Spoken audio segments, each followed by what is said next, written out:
Terus.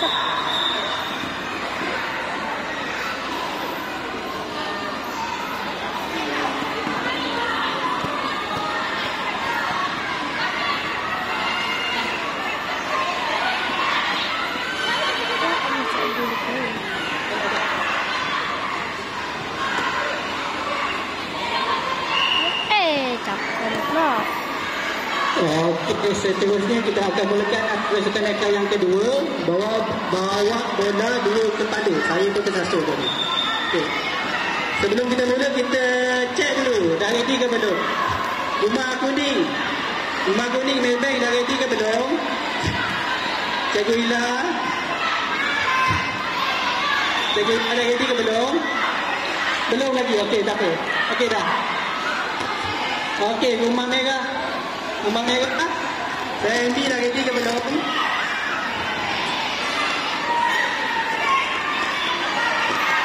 Cikgu rumah merah dah ready ke belum? Dah ready ke belum? Dah ready dah? Okey. Rumah tu dah ready? Dulu sedih. Rumah hijau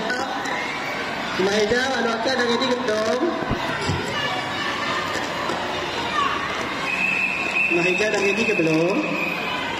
Okey, ini kita bagi masa 1 minit pada rumah hijau untuk menenangkan keadaan.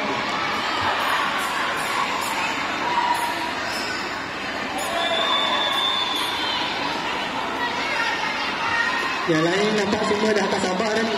Yang melekat dah kepala dekat bola tu.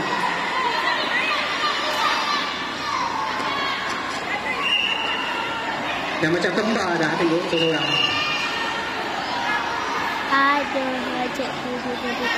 Kita pula.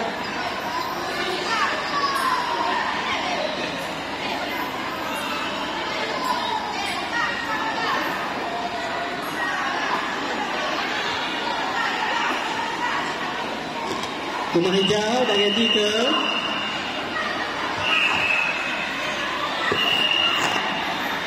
Rumah hijau Tabung Haji dah ready? Okey, dah ready. Sekali lagi, rumah hijau dah ready. Rumah biru dah ready. Okey. Rumah merah sudah ready ke belum? Yang tumbang. Rumah merah.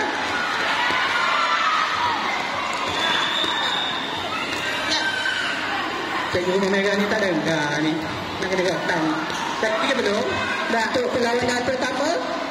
Okey, rumah kuning dah ready. Yang antara pasukan biru, pasukan merah versus kuning dimenangi oleh pasukan kuning dengan mata 3. Okey, adik-adik, kita akan mulakan acara yang kedua dengan bunyi mesin